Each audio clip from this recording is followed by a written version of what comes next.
энэ жил ингээд үтцсэн 2 хоног үтцсэн. Одоо 2 хоног гарнаа. Сургамжид өгүүлэлтээс 100 ургуулгын модыг уншиж өгнө.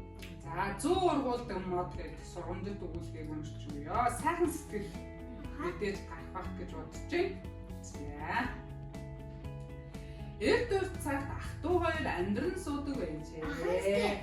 Ахын дүүтэйгээс муугаа хэлдэг үсэн ахын. Дүүтэйгээ муухай аашилдаг байсан. Тэгээ хувцсыг нэмсдэг байсан. Тийм. Бас том гоолыг нэмсдэггүй байсан. Гой хувцсыг өмсчдэг. Хоол иддэг тийм. том гоолыг үздэг. Өөр яд үгүй нани. Өөрөө? Мат Өөд яваад байсан шүү дээ. Өөд яваад байдаг шүү дээ. Ахын юу хийдэг юм блэ? Ахын нөгөө мат хайдаг. Мод хайдаг түлээчин. Түлээчин тэгээд мадыг хусдаг байсан. Яг хусах. Тэгэхээр голтонстэй сэтэнцтэй модон байсан.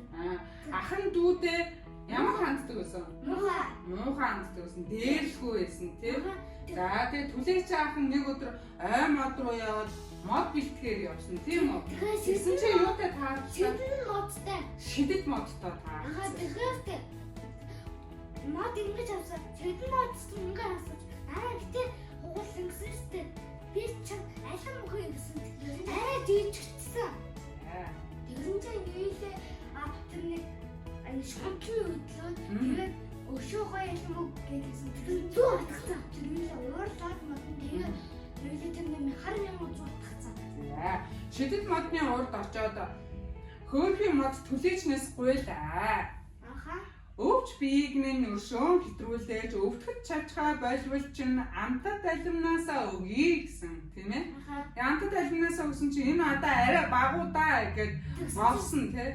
Шунхаа сэтгэл нэг хөдөлсөн. Тэгсэн чинь мод уурлаад өчнөө олон хар мянган зүгээрээ биеийг шивцэн. Тэгсэн чинь одоо дүүн ингээ хахын удаад дүүнчтэй. Санаа зовоод ахлаагаа атсан. За тийм шүү дээ. Тэгэхээр зүүгийн авсан жижигэн зүгүүд ахын дүүн ахтаа гомдоогүй ч гэсэн юу яасан шүү дээ. Зүүгийн ахынхаа зүг авч туссан тийм үү. Тэгээд ахын ухаардаг шүү. Яг гэж юм ухааш гаргаваа гэд ухаарсан чинь шидэд мод юу өглөө Алтан айлм өгсөн. Тэгээд тэр адал явтагаар төгссөн. За тэгээд энэ түүхээс та нар юу ойлгосон бэ? Сайхан сэтгэл, муухай сэтгэл. Тийштэй бас муухай. Бас сунхай. Сунхай сэтгэл мэдэж авлаа, муухай сэтгэл мэдлээ. Гэхдээ эргүүлээд бид нар сайхан сэтгэл гаргах хэрэгтэй, ийдэг байх ёстой гэдэг зан чанарын тухай бид нар үзлээ шүү дээ тийм. Ийм гой сургамжтай өгүүлэлт байсан байна тийм. Дараагийн дугаараас цай төв баяртай.